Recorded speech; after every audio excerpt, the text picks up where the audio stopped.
Churches in all 4 counties of western Massachusetts were open during the day for parishioners to gather for Eucharistic services, to pray the rosary, or simply to spend time in private prayer. Prayer cards were available in each church for the faithful to use when stopping in to offer intentions. In Berkshire County, parishioners at Our Lady of the Valley Parish in Sheffield began the day with a Eucharistic service, followed by recitation of the Rosary, adoration, and the Chaplet of Divine Mercy.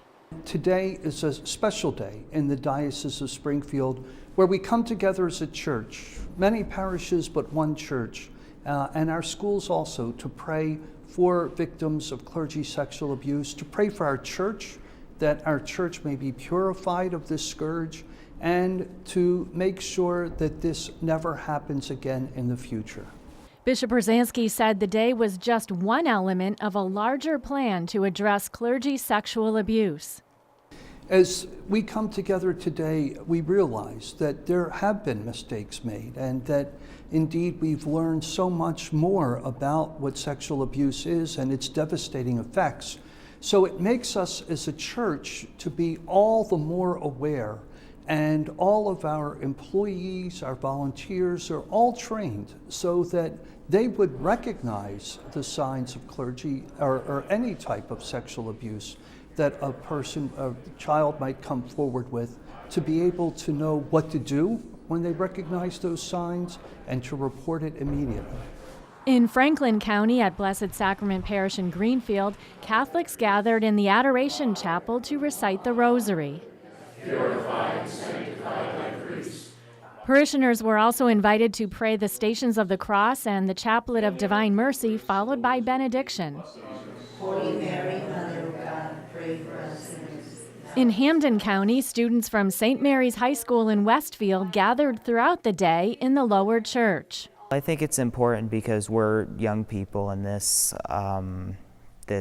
problem in the church mainly affects young people, so I think we have a special ability and even an obligation to address it and try to help the victims and think of ways to resolve this crisis. Blessed art thou amongst women, and blessed is the fruit of thy womb, Jesus. Holy Mary, Mother of God, pray for us sinners.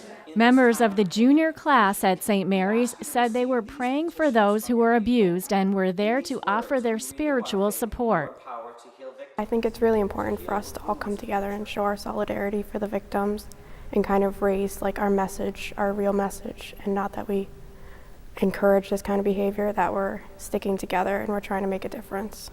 Father Matthew Alcombright, pastor of St. Mary's, said he was inspired by the students' response. Because they're the future of our church. So as the Lord asks us to pray, they're responding to that by coming here throughout the day to lead various prayers, to come before Him, to pray for Him for truth, for justice, and to pray for the victims of abuse. And in Hampshire County, parishioners at All Saints Parish in Ware prayed before the Blessed Sacrament for healing in the Catholic Church. For the sake of His soul passion, have mercy on us and on the whole world. For the sake of His... Prayers were continuously offered across the diocese into the night for victims of clergy sexual abuse and their families, so that they might find solace and healing. For members of the entire church community, that they continue to commit to protecting children and the most vulnerable. For a spirit of collaboration between the laity and clergy, and for reforms to prevent further abuse and to ensure transparency and accountability.